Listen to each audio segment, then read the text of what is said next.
जी किसी भी राजनीतिक पार्टी को से जुड़े हुए हैं। हिंदू बच्चियों का धर्मांतरण कराना, तो ये धर्म के नाम पे राजनीति है। मुझे या तो जेल में जाना पड़ता या मेरी हत्या हो जाती। कटेंगे तो कटेंगे। देखिए प्रॉब्लम तो बहुत है, बहुत सी धमकियां भी आई हैं। डरने वाले हम लोग नहीं हैं। आप पे गोलियां चली हुई है। हिंदू कौन है? काफिर है। हमारे देश संकट की तरफ जा रहा है। क्या संकट है? मैं दलाली नहीं करता।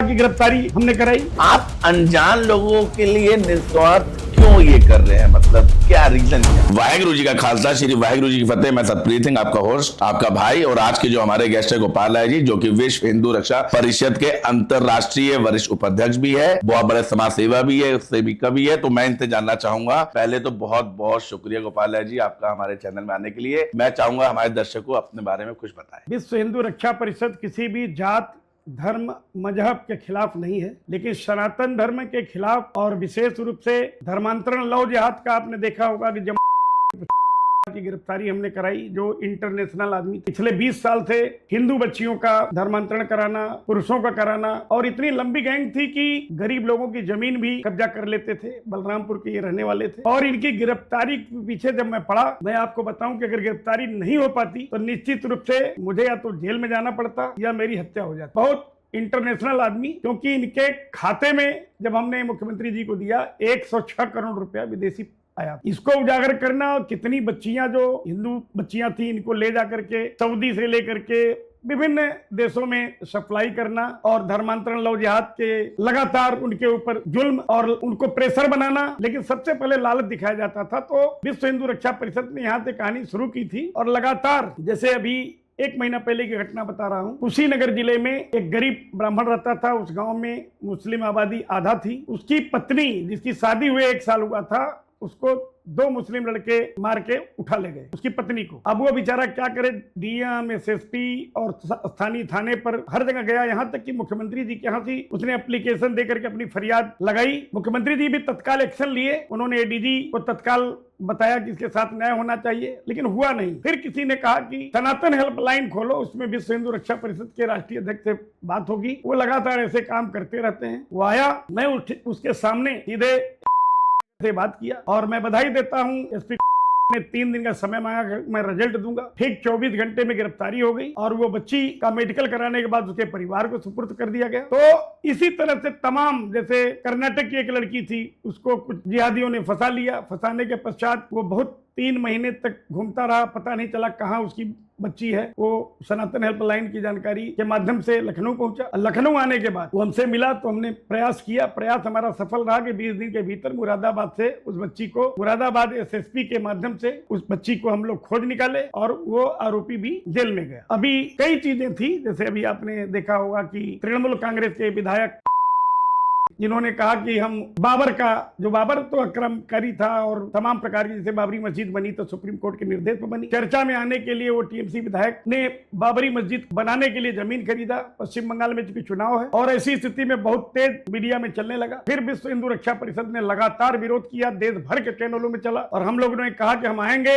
अब बाबरी जो बाउंड्री हुई है उसको गिराएंगे। उनको किसी मस्जिद से या किसी संप्रदाय से या किसी धर्म से कोई दिक्कत नहीं है, लेकिन हमारे सनातन धर्म के ऊपर अगर किसी भी प्रकार का कोई प्रहार करेगा तो विश्व हिंदू रक्षा परिषद उसको बर्दाश्त नहीं करेगी। फिर हम लोगों ने कूच करने का योजना बनाई। फिर जगह जगह पुलिस ने रोका, समझाया कि वहां कुछ भी हो सकता है, चुनाव है। फिर भी 50,000 पुलिसकर्मी 11 तारीख को नेपाल से लेकर के बिहार और ये झारखंड, तीनों जो बॉर्डर है वहां पे खड़ा कर दी। हमारे बहुत से पहुंच गए, और काफी लोगों को गिरफ्तार भी कर लिया गया कि न जाएं, क्योंकि जाएंगे तो कानून व्यवस्था गड़बड़ हो सकती है। ऐसी स्थिति में हम लोगों ने भी सरकार का साथ दिया कि चलिए पुलिस रोक रही है। तो गूगल पे सर्च करेंगे केवल विश्व हिंदू रक्षा परिषद, तो विश्व का इतना बड़ा ब्रांड बन चुका है। इंग्लैंड ने भी मुझे सम्मानित किया है, सभी चैनलों में भी चला है और अखबारों में भी है। इंग्लैंड की एक सर्वोच्च संस्था ने मुझे सम्मानित इसीलिए किया कि ये सब देख कर, क्योंकि इंटरनेशनल खबरें जाती रहती हैं, और बाकी गूगल पे कोई भी सर्च कर लेगा तो आ जाए। आप जिस हिसाब से एक हिंदू नेता की इतनी बड़ी पहचान रखते हैं, तो इसमें आपको क्या चीज का स्ट्रगल फेस करना पड़ता है, या कभी कोई प्रॉब्लम फेस करनी पड़ती है? देखिए प्रॉब्लम तो बहुत है, बहुत सी धमकियां भी आई हैं लगातार मारने की, यहाँ तक कि देश भर के चैनलों में चली है। गोमती नगर इंस्पेक्टर को पता है, डीजीपी को पता है। डरने वाले हम लोग नहीं है, विदेशों से भी आई है धमकियां, सारी एक एक रिकॉर्ड। डरने वाले हम लोग नहीं है। हाँ, ये जरूर है, पीड़ित जो आते हैं उनकी पूरी मदद हम करते हैं, उनकी बात को सुनते हैं, और तत्काल संबंधित अधिकारी अधिकारी, चाहे जिलाधिकारी हो, एसएसपी हो, बात करते हैं, पत्र लिखते हैं, प्रयास ये करते हैं जब तक उनकी समस्या का समाधान न हो जाए तब तक हम उनके लिए समर्पित भाव से लगे रहे। तो ये धर्म के नाम पे राजनीति है या दोनों अलग अलग सिक्के के पहलू है? पहले तो मैं आपको बताऊं कि विश्व हिंदू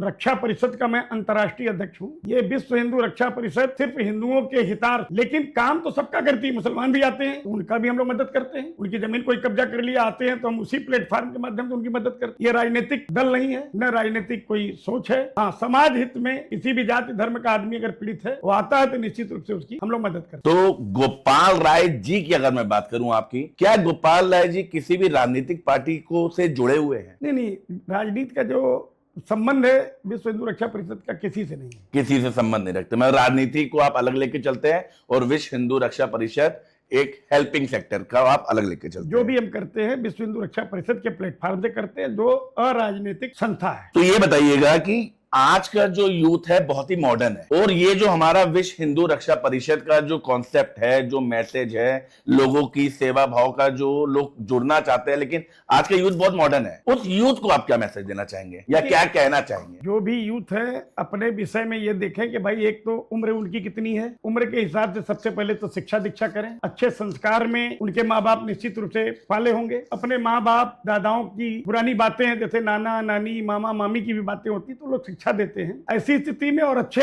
बच्चों के साथ रहें। अच्छे स्कूल में एडमिशन भी होता है, इनके माँ बाप कराते रहते हैं। निश्चित रूप से अपनी भविष्य के लिए मेहनत करके इनको आगे बढ़ना चाहिए। मेन युवाओं की चीज ये है, क्योंकि निश्चित रूप से कहावत है कि जिस ओर जवानी चलती है उस ओर जमाना चलता है। तो यूथ माने जवान जी। तो ऐसी स्थिति में हमें लगता है कि करीब करीब सब बच्चे फिट फाट चल रहे हैं। कुछ परवरिश में ऐसा हो जाता है कि कई शिकायतें आती हैं कि पैसे से हर जगह से बच्चे ज्यादा ठीक है तो खर्चा ज्यादा करने लगते हैं, उसी में कहीं नशे के शिकार हो जाते हैं। ये सबको नहीं कहा जा सकता, लेकिन कुछ परसेंट हैं, उनसे नकारा भी नहीं जाता। तो आपके हिसाब से आज का जो ये यूथ चल रहा है या जो ये यंगस्टर चल रहे हैं, इनके लिए हिंदुत्व की क्या डेफिनेशन? देखिए, हिंदुत्व का मेन मिशन ये रहता है कि कहीं भी कोई भी व्यक्ति पीड़ित है, यहाँ तक कि हम लोग पशु पक्षियों का भी देखते हैं, अगर कहीं पीड़ित है तो अपने बैनर के तले अभी आप आएंगे तो कई एक्सीडेंटल डॉगियों तक को हम लोगों ने रखा हुआ है। रखा इसलिए है कि जब वो स्वस्थ हो जाएंगे छोड़ देंगे उनको। स्वस्थ नहीं हो पाएंगे तब तक इलाज कराएंगे उनको, उनका भोजन है, पेडिग्री है, जो भी व्यवस्था होती है। केंद्रीय लोक शिकायत पहले आपका था, आज विश्व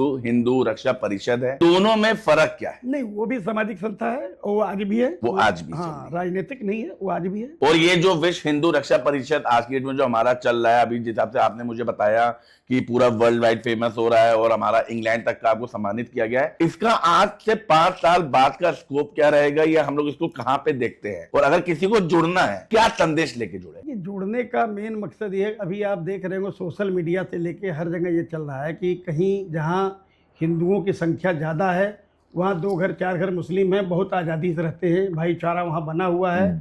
हिंदू कभी भी किसी भी धर्म समाज जाति संप्रदाय के खिलाफ नहीं है और ना ही किसी का नुकसान चाहता है। लेकिन यही कहीं क्या होता है कि 10 घर अगर मुस्लिम का है, 2 घर हिंदू के हैं तो नहीं रह पाते हैं। उनको इतना दबाव मानसिकता ऐसी झेलनी पड़ती है कि वो सोचते हैं कि इसको हम या तो बेच के चले जाएं या यहाँ से हट जाएं या किसी को बेच दें। क्योंकि ऐसी तमाम घटनाएं आती हैं जो हमारे यहाँ सनातन हेल्पलाइन नंबर पर फ़ोन आता है।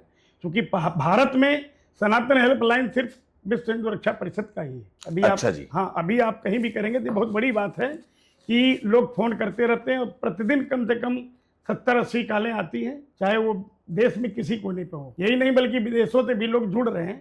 अभी यूक्रेन की एक महिला है जो ईसाई थी, उन्होंने सनातन धर्म ज्वाइन किया और हमारे संगठन की राष्ट्रीय अध्यक्ष बनी है यूक्रेन की। ये जो यूक्रेन इजराइल का वॉर हो रहा है उसके बाद की घटना है, ये उसके बाद की घटना है। और ये रक्षा अधिकारी रही है यूक्रेन की और वो हमेशा जय श्री कृष्णा राधे राधे जय श्री राम कहती है। इंग्लिश बोलती हैं और वहाँ की भाषा बोलती है, प्लस हिंदी भी लगभग 80% अच्छी हिंदी है। हमारा फेसबुक पर आप देख सकते हैं। तो लखनऊ में रह के भी आप उन लोगों की सहायता करते हैं? हाँ, वो जहाँ चाहेंगे। अब जाने के लिए मैं तो अभी मलेशिया भी गया था, वहाँ भी हमारा संगठन है। मलेशिया गए मुझे 8 महीना हो गया, फिर अभी तैयारी हमारी है। और आपको ये भी बता दें कि बहुत से ऐसे देश हैं मुस्लिम ज़्यादा हैं और वहाँ हिंदू मुस्लिम कोई बात भी नहीं है। मलेशिया में आप चले जाइए, आपको 75% मुस्लिम हैं, लेकिन वहाँ हिंदू 5% 7% है। बहुत आराम से लोग रह रहे हैं, हर व्यक्ति अपने काम धाम में, कोई हिंदू मुस्लिम या जाति धर्म की बात नहीं। वहाँ आपको पंजाबी मिलेंगे, हिंदू मिलेंगे, बल्कि पंजाबी ज़्यादा मिलेंगे। मुस्लिम तो आप समझ नहीं पाएंगे यहाँ मुस्लिम है कौन। क्योंकि उनका वेशभूषा, खाना पीना, यहाँ की तरह दाढ़ी नहीं रखते हैं। और महिलाएं वहाँ ज़्यादातर गाड़ी चलाती हैं, स्वयं ड्राइव करती हैं 4 व्हीलर जी जी। और जीविकोपार्जन अपना करती हैं। और वहाँ का सिस्टम भी बढ़िया है, अगर आप पैदल पार कर रहे हैं तो ऑटोमेटिक गाड़ियाँ रुक जाती हैं। अच्छा, मैंने आपके भी बाय डिफॉल्ट 4-6 दिन पहले बैठ के मैं आपका सोशल मीडिया पेज देख रहा था। मैं भी आपका बहुत बड़ा फॉलोअर हूँ, आज का नहीं 2 साल का हूँ। लेकिन 2-3 दिन पहले जैसे मैंने आपका इंस्टा पेज देखा, फेसबुक पेज देखा, मैं आपका यूट्यूब वीडियो देख रहा था, उसमें बहुत सारे लोग कुछ अशब्द यूज करते हैं, बहुत लोग उसमें आपको क्रिटिसाइज भी करते हैं, कुछ लोग गलत शब्दों का भी प्रयोग करते हैं। तो उन चीजों को आप कैसे हैंडल करते हैं? देखिए, उसमें तो व्यक्ति के विचार हैं और विचार अपने अपने लोग रख सकते हैं, उसमें कोई दिक्कत नहीं है। हर व्यक्ति अपना विचार रख सकता है, जरूरी नहीं कि हमारा पोस्ट सबको अच्छा लगे, क्योंकि हम सनातन धर्म को लेकर चलने वाले हैं। किसी को बुरा लगता है कोई दिक्कत नहीं, उसका भी स्वागत है, उसका भी अधिकार है बोलने का, कुछ भी बोल सकता है।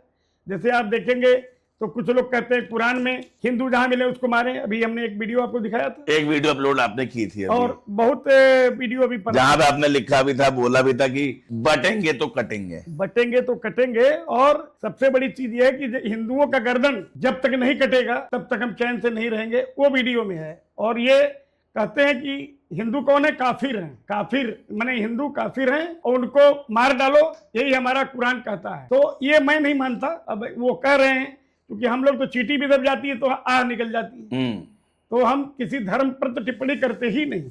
मैंने तो कहा ना, मुसलमान समाज के लोग आते हैं, मैं एसपी डीएम थाने पर फोन करके उनकी पैरवी करता हूं, चाहे जमीनी विवाद हो या पारिवारिक विवाद हो। मारपीट हुई है, मुकदमा नहीं पंजीकृत हो रहा है, ऐसी स्थिति में मैं ताव से बात करता हूं, अधिकारियों से कराता हूं। आपके जिस हिसाब से तेवर है, जिस हिसाब से आप एक तरफा लोगों के लिए कार्य करते आ रहे हैं, लोगों की मदद करते आ रहे हैं, आपके लिए कोई किसी पार्टी का ऐसा नेता जिसको आप फॉलो करते हो या उनकी रिस्पेक्ट या इज्जत बहुत करते हो, किसी पार्टी का कोई ऐसा नेता? देखिए, हमारा किसी से व्यक्तिगत कोई न मतलब है न लगाव है। हाँ, ये जरूर है, सनातन धर्म के लिए जो काम कर रहा है हम उसके लिए बिल्कुल उसके मुरीद हैं, चाहे कोई भी व्यक्ति हो, किसी भी पार्टी का हो, किसी भी पार्टी का होगा। जैसे अभी मैं बताना चाहूंगा कि हमारे देश संकट की तरफ जा रहा है। क्या संकट है? बढ़ती जनसंख्या। तो राष्ट्रीय सुरक्षा अधिनियम के तहत हमारा जो आबादी बढ़ रही है, तो निश्चित रूप से उस पर कंट्रोल के लिए एक कानून लागू होना चाहिए, क्योंकि जनसंख्या प्रतिदिन बढ़ रही है, जमीनें घट रही हैं। अब हमारे 10 बच्चे हैं तो 10 अलग अलग मकान लेंगे, उनके बच्चे आएंगे तो बढ़ते जाएंगे, जमीन तो बढ़ेगी नहीं। तो निश्चित रूप से जनसंख्या नियंत्रण कानून लाने के लिए भी हम लोग संघर्ष कर रहे हैं। हमने वाराणसी में कार्यक्रम किया, प्रधानमंत्री जी का कार्यालय है, वहां ज्ञापन दिया, देश भर के चैनलों में आया। लखनऊ में हमने जिलाधिकारी के माध्यम से डीएम को ज्ञापन दिया, क्योंकि जनसंख्या नियंत्रण कानून हमारे देश के लिए बहुत बड़ा विस्फोटक विषय है। उसके लिए भी हम लोग आंदोलन जगह समय समय पर कर रहे हैं और सरकार को तत्काल कर देना। तो जिस हिसाब से आपका ही मैं एग्रेसिव नेचर देख रहा हूं, हमारी ऑडियंस इतना आपका एग्रेसिव नेचर देख रही है और इतना हिंदुत्व की बात हो रही है, तो ये जो आपका एग्रेसिव नेचर है, ये आपके नेचर में ही है या किसी राजनीति के चक्कर में या विश्व हिंदू रक्षा परिषद के लिए ये जरूरत है? नहीं, देखिए, ऐसा है कि राजनीति वाली बात होती तो हम भी कहीं करके टिकट लेके चुनाव लड़ करके और ये भी मैं 96 में मैं मेंबर ऑफ पार्लियामेंट का इलेक्शन वाराणसी से लड़ चुका हूँ जी। उस समय निर्दलीय में लड़ा था और मैंने देखा उस समय बाला साहब ठाकरे का बोलबाला था, उनकी पार्टी भी हमसे 7 नंबर पीछे चली गई। तो वो चीज जज्बा है, ऊपर वाले की कुछ कृपा है, आवाजों में दम है कि मैं किसी भी तरह से नेचर में ही है कि कहीं भी अपने हक के लिए बात करनी ही करनी है। अच्छा, ये बताइएगा, जैसे लोगों की बहुत ही उम्मीद होती है आपसे, तो कभी आप किसी प्रेशर में आए हैं कि भाई कोई आपके पास मदद मांगने आया है, लेकिन सामने जो मदद मांगने आ रहा है उसकी जो अपोजिशन पार्टी है वो बड़ी बलवान है या बड़ी स्ट्रांग है, अब आप उसके हित की बात करें तो करें कैसे? नहीं, वो हम क्या करते हैं कि संबंधित डीएम, चूंकि जिले का जिलाधिकारी सर्वोच्च अधिकारी होता है, उस जिले का जो डीएम होता है, जहाँ की समस्या होती है, सर्वोच्च अधिकारी होता है, फिर आ जाता है वरिष्ठ पुलिस अधीक्षक। ये 2 अधिकारी होते हैं बड़े, उनसे मैं बात करता हूँ, पत्र भी लिखता हूँ और पीड़ित को भेजता हूँ। अगर उसको न्याय नहीं मिलता है तो फिर और बड़े अधिकारी हैं, चीफ सेक्रेटरी हैं, प्रमुख सचिव गृह हैं, प्रमुख सचिव मुख्यमंत्री हैं, मुख्यमंत्री से लेकर प्रधानमंत्री तक मैं पत्र भेजता हूं और भेजने के साथ साथ 15 दिन बाद जन सूचना अधिकार अधिनियम एक्ट के अंतर्गत आरटीआई जिसको बोलते हैं, मांगता हूं कि अब तक उस पर क्या कार्रवाई की गई। जो 20 दिन में वो भी सूचना मुझे मिल जाती है, क्योंकि 30 दिन में अगर नहीं मिलेगी तो जन सूचना अधिकारी को 25,000 रुपये जुर्माना देने का भी प्राविधान है। इसलिए वो आ जाता है, वो कारण भी बता देते। तो एक अनजान आदमी है, जैसे कोई भी एक्सपेरिमेंट आपके पास आ रहा है, आप उनके हित के लिए इतना लड़ रहे हैं, ये जानने के बाद की जो अपोजिशन वाली पार्टी है बहुत हैवी है, उसके बाद भी आप उसके लिए इतना कर रहे हैं, क्या कभी मन में कोई संकोच या डर या कभी ये भावना कि यार हम इसके लिए क्यों करें, चलो 10 लोगों की मदद कर दी है, केवल इसकी एक की नहीं करते हैं, क्या कभी मन में ये नहीं आता? नहीं, देखिए कहावत है ना, जो डरा सो मरा। तो सबसे बड़ी चीज ये, जब तक ऊपर वाले का कृपा होगी तब तक आप, और जाना तो है ही, मरना तो है, चाहे आज मरिए चाहे 10 साल बाद मरिए। तो उसमें जो डरा वो मरा, हम लोग खुल करके उसकी मदद करते हैं, चाहे कोई भी आदमी हो। थे उनके खिलाफ मैं कार्रवाई करता रहा, और मुझे गोली भी मरवा चुके हैं वो, कहिएगा तो मैं अभी खोल के दिखा भी दूं। ये आप पे गोलियां चली हुई है? 2006 में चली है, और देखिए मैं दिखा भी दूं आपको, अगर है परमिट तो अभी दिखाता हूँ आपको। 2006 की गोली, ये देखिए, और अखबारों में निकला, सीनों को चीरती हुई निकल गई गोली। क्या डरने वाला आदमी नहीं, जिंदा है तब तक शेर की तरह चलता है। ये 2006 में हुआ था? 2006 लखनऊ में? नहीं, ये वाराणसी में हुआ था। इसके बाद आतंकवाद के खिलाफ हमने बहुत कार्यक्रम किया। तो जम्मू के सर्किट हाउस के पास टहला, तो सुबह 6 बजे मॉर्निंग वॉक के समय मुझे गोली मारी गई। वो सब अखबारों की कटिंग भी है। बहुत बड़ी चीज है। इतना कुछ होने के बाद भी क्या परिवार आपका साथ देता है कि हाँ भाई तब भी लड़ते रहो? परिवार हमारा बहुत मस्त है, हम कहाँ जा रहे हैं क्या कर रहे हैं, बस शाम को मेरे तो रोंगटे खड़े हो गए आपकी ये बातें सुन के कि आप अपने लिए, अच्छा लोग एक होते कि भाई चलो अपना कोई निजी मामला है, प्रॉपर्टी का है, कुछ है, चलो गोली पड़ गई या कुछ झगड़ा हो गया, विवाद हो गया, थाना पुलिस कोर्ट कचहरी हो गया, लेकिन आप समाज के लिए गोली खा रहे हैं, ये बहुत बड़ी बात है। और उसके बाद भी आप पीछे नहीं हट रहे। सबसे बड़ी बात यह है कि हमें बहुत कुछ सुनना पड़ता है। कभी कभी कुछ हिंदू बोलते हैं कि यार मुसलमान का आपने काम किया, आप हैं विश्व हिंदू रक्षा परिषद के राष्ट्रीय अध्यक्ष हैं, उसकी फोन क्यों आपने किया, आपका समझ में नहीं आता। तो हम कहते हैं भाई विश्व हिंदू रक्षा परिषद तो है ही, और इसके साथ साथ कुछ मनुष्य भी मैं हूं, किसी का अगर मैं मदद कर सकता हूं तो विश्व हिंदू रक्षा परिषद वही है। अच्छा, ये मेरा एक मतलब मेरे क्वेश्चन में क्वेश्चन नहीं, एक निजी क्वेश्चन पूछ रहा हूं। आज की डेट में जो हमने कभी देखते भी है, सुनते भी है, बाप बेटे का नहीं, भाई भाई का नहीं, बहन भाई का नहीं, कोई रिश्ता नहीं होता, आप अनजान लोगों के लिए निस्वार्थ क्यों ये कर रहे हैं? मतलब क्या रीजन क्या है? ये समाज सेवा की एक भावना है। और अभी आपने क्वेश्चन किया, तो कल बदायूं से एक महिला आई थी, उसके मामा ने उसकी जमीन हड़प ली, और उसके माँ बाप भी मामा के बेटे के साथ हो गए। फिर हमने एसडीएम से और जिलाधिकारी से वार्ता किया, तो उन्होंने कहा भाई ऐसा है कि जो मेन है वो जिसको चाहे उसको दे दें, अपनी लड़की को न दे के किसी और को दे दें। इसमें कानूनी प्रक्रिया क्या होती है, अगर प्रॉपर्टी कोई खरीदा है तब तो उसके बेटे का अधिकार नहीं है, लेकिन प्रॉपर्टी अगर उसके बाप के बाप का है तो जितने लोग हैं सबका अधिकार है। ये कानून हमारा भारतीय कानून है। ऐसी स्थिति में अगर वो बेचा तो मुकदमा भी कायम कर सकते, जिसको नहीं मालूम है वो फंस भी जाते हैं। तो ऐसे भी तमाम प्रकार की परेशानियां आती है, लेकिन हम लोग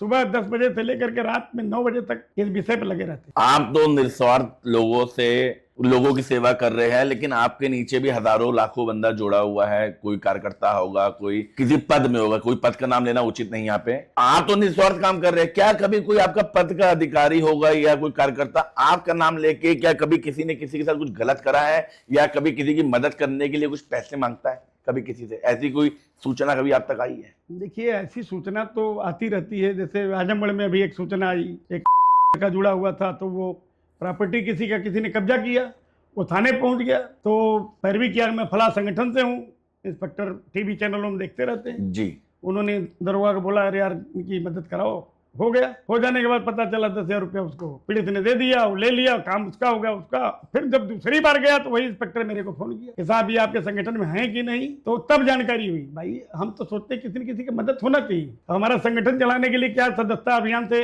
भी आता है, जिसमें 7-8 स्टाफ है, वहाँ का खर्चा है। बाकी बहुत से ऐसे लोग हैं। मैं लखनऊ की घटना की बात बता रहा हूँ। अभी 15 दिन पहले नाम के हमारे संगठन के पदाधिकारी हैं, उन्होंने कहा कि एक व्यक्ति है, उनका एलडीए में काम है। हमने कहा भाई एलडीए में अगर हमको अधिकारी को कहना पड़ेगा तो हम क्या कहेंगे, इनका काम है, तो आदमी सोचेगा आपका इंटरेस्ट क्या है। तो हमने कहा भाई आप सदस्य बनिए, क्योंकि हमारे यहाँ 100 रुपया साधारण सदस्यता शुल्क है और 1100 रुपया डिस्ट्रिक्ट वर्किंग कमेटी का है। अगर आदमी मेंबर बना तो हम उसको बता देते हैं कि भाई ये हमारे पदाधिकारी हैं। तो हमारे यहाँ उन्होंने कहा साहब हम 5 लाख रुपया आपको देंगे। हम क्या, मैं दलाली नहीं करता, पैरवी करूंगा, आपका काम हो या न हो। तो उन्होंने तत्काल सदस्यता तो शुल्क दे दिया। बनने के बाद उन्होंने क्या किया कि मैं फोन कर दिया एलडीए बीसी को, वो उठाए, हमने बताया ऐसी सी बात है, ये गए और काम इनका हो गया। काम हो गया, जो परेशान थे 2 साल से, जबकि हम एलडीए बीसी को देखे भी नहीं आज तक। यहाँ जिलाधिकारी रहे हैं लखनऊ में, लेकिन मुलाकात कभी नहीं है, देखे भी कभी नहीं। लेकिन फोन करता हूँ कि मैं विश्व हिंदू रक्षा परिषद का अंतर्राष्ट्रीय अध्यक्ष गोपाल राय बोल रहा हूँ, तो वो भी हमारा पीएस परिचय कराता, मुझे अपना परिचय देने की जरूरत नहीं है, वो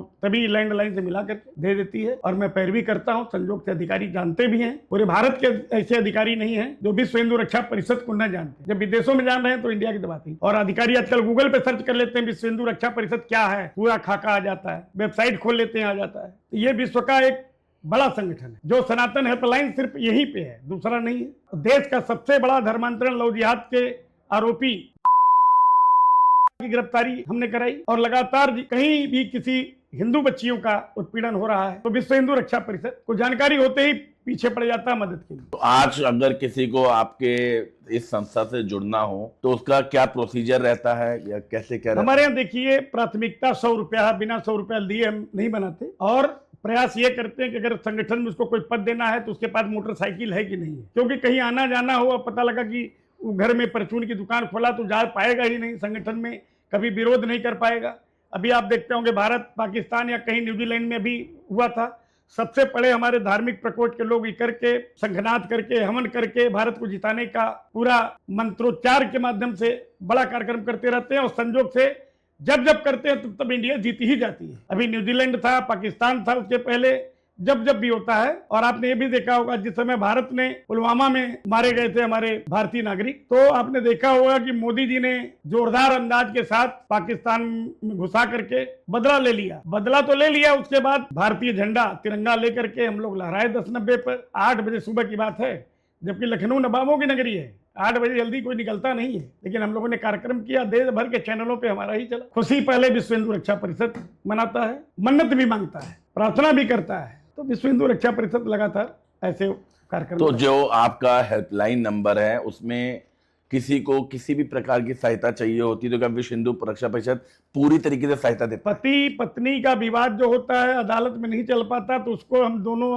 पक्षों को बैठा करके कहते हैं कितनी बार अदालत गए, क्या हुआ, अब क्या चाहते हो। पहले हमारी प्राथमिकता ये होती है कि लोगों को कंप्रोमाइज करा दे, और अगर बात नहीं बन सकती है तब क्या चाहते हैं, तो दोनों भाई, मान लीजिए आप 20 लाख रुपया चाहते हैं, शादी में इतना खर्च हुआ कन्या पक्ष का, तो कन्या पक्ष कुछ न कुछ ले दे करके वर पक्ष से। और उसमें भी क्या होता है कि जो हमारे देश का कानून है कि चैन है, अंगूठी है, जो भी लड़की को मिला है तो वो स्त्री धन बोला जाए, तो वो स्त्री धन तो उसको मिलेगा नहीं, लेकिन बाकी कंप्रोमाइज हम लोग करा देते हैं, क्या लेन देन करना। लेकिन ज्यादातर हम लोग मामले को सुलझाने का प्रयास करते हैं कि आपसे आज नहीं बैठ रही, कल आप लोग दूसरी जगह शादी करोगे, क्या गारंटी क्या और बैठेगी। दूसरी चीज, वो आदमी क्या करे, तुम तो दूसरा शादी वाला तुम्हारे अंदर कभी होगी, जिंदगी भर लाइफ पार्टनर कोसेगा एक दूसरे को, तो ऐसे में उन लोगों को समझ में। तो क्या विश्व हिंदू रक्षा परिषद में जैसे कोई अपना जमीन का मामला लेके जा रहा है, जैसे मान लीजिए कोई बड़े अमाउंट का मामला होता है, तो क्या उसमें विश्व हिंदू रक्षा परिषद का बीच में कोई किसी भी प्रकार का, बुरा ना मानिएगा, देखिए मैं जानना चाहूंगा, इनफैक्ट मेरी ऑडियंस भी शायद ये क्वेश्चन का जानना चाहेंगे कि ऐसा तो नहीं हम फ्री या केवल निस्वार्थ सेवा की बात करो, बाद में कोई पैसे की बात आए, तो मान लीजिए कोई किसी का जमीन का मामला है और बड़ा अमाउंट है, उसका कोई समझौता आप कराते हैं, तो क्या आपकी संस्था क्या कुछ पैसे की डिमांड रखती है उस समय? देखिए, उसमें हम समझौता नहीं कराते हैं, क्योंकि समझौता तो आप करा भी नहीं सकते हैं, क्योंकि बेचने वाले ये हैं, 20 लाख रुपए में खरीदने वाले हैं, खरीदने के साथ साथ जो आदमी बेच दिया वो पैसा क्यों देगा, और जो खरीद लिया है वो अपना कागज में कोई न कोई कमी बता के बताएगा। ऐसी स्थिति में हम संबंधित उप जिलाधिकारी के माध्यम से वार्ता होती है, मैं पत्र लिखता हूं, थाने स्तर पर भी हम इंस्पेक्टर को फोन करते हैं कि बैठा के इन लोगों का मामला कंप्रोमाइज करा दीजिए। तो ऐसी स्थिति में ये नहीं कि हमें, हमारा कोई रोल फिर नहीं रहता है कि हमें दीजिए लीजिए, और ये करना भी नहीं, ऐसा करेंगे तो लोग आएंगे कहाँ। मतलब कोई भी अगर फाइनेंशियल मामला भी है तो भी अपनी जो संस्था है विश्व हिंदू रक्षा परिषद, ये 1 रुपए का भी नोटों का लेन देन नहीं करती। ये जरूर है कि जो मेंबर सदस्य बन जाता है जी, तो उस सदस्यता शुल्क ले लिया जाता है, जैसे 1100 रुपया हुआ, 100 रुपया साधारण सदस्य हुआ।